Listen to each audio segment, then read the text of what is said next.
Gambar di samping ini bukan termasuk fenomena salju yang ada di Indonesia, melainkan pencemaran air yang terjadi karena adanya limbah cair domestik, khususnya limbah hasil cuci yang disebabkan karena adanya zat surfaktan. Hai, aku Hilda sebagai mahasiswa biologi. Mungkin kita semua udah gak asing lagi ya sama yang namanya surfaktan yang sering kita pakai sehari-hari untuk mencuci pakaian kita atau untuk mencuci piring dan lain sebagainya yang terdapat dalam deterjen.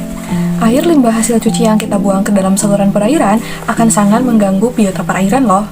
Karena selain deterjen itu mengandung surfaktan, ternyata mengandung adanya amonia, kemudian fosfat, dan juga nitrogen yang tentunya bersifat toksik bagi biota perairan. Nah, salah satunya adalah pada ikan. Deterjen memiliki sifat yang mudah larut, dan ketika ikan mengambil oksigen, senyawa surfaktan tersebut akan menembus masuk ke dalam insang, kemudian akan mengganggu proses metabolisme serta sirkulasi pada ikan, sehingga dapat menyebabkan kematian. Nah, selain deterjen ini bersifat toksik bagi biota perairan, ternyata deterjen juga bersifat toksik loh bagi manusia karena limbahnya itu dapat mengakibatkan iritasi, gatal-gatal, dan bahkan penyebab kanker atau karsinogenik, serta bersifat neurotoksin, envirotoksin yang dapat merusak syaraf manusia dan juga mengakibatkan keracunan. Nah, salah satu cara untuk mengatasi permasalahan tersebut, kita bisa lakukan yang namanya water recycling. Water recycling ini adalah di mana kita menggunakan ulang limbah hasil cuci yang telah kita pakai yang telah melalui tahapan atau pengolahan dengan teknologi fitoremediasi. Fitoremediasi adalah suatu teknik menggunakan tanaman untuk dapat menghilangkan polutan atau membersihkan zat pencemar berbahaya bagi lingkungan sehingga nantinya akan lebih aman ketika akan dibuang ke lingkungan. Nah, salah satu tanaman yang bisa kita gunakan untuk dapat melakukan fitoremediasi adalah eceng gondok. Nah, eceng gondok ini mampu menurunkan kadar BOD, COD, NH3, dan juga fosfat di dalam perairan. Nah, selain itu juga, eceng gondok dapat dijadikan sebagai indikator kualitas perairan. Semakin tinggi kandungan fosfat dari perairan, maka pertumbuhan eceng gondok akan semakin cepat, sehingga oleh masyarakat seringkali dijadikan sebagai gulma.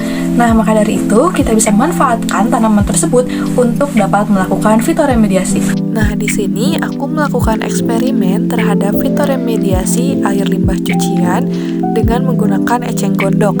Terdapat adanya 3 gelas. Untuk gelas yang pertama itu air bening sebagai pembanding, lalu yang kedua adalah air hasil fitoremediasi, dan yang ketiga adalah air limbah cucian yang masih berwarna abu pekat.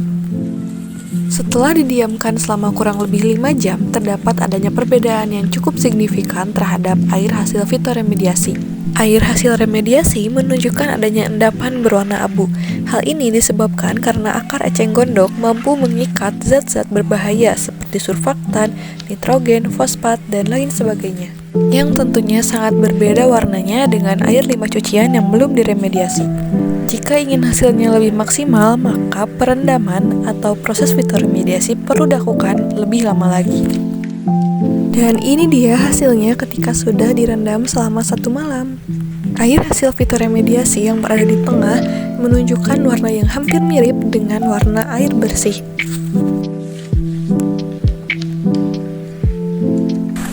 Nah, water recycling ini bukan kita pakai untuk minum, mandi, ataupun masak ya, tapi penggunaan pengolahan air limbah yang telah kita fitoremediasikan bisa kita gunakan untuk penyiram tanaman, mencuci baju, ataupun mencuci mobil, motor, dan lain sebagainya.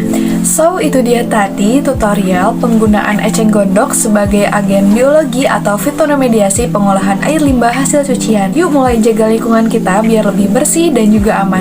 Karena kalau bukan kita, terus siapa lagi? Thank you for watching. Bye-bye.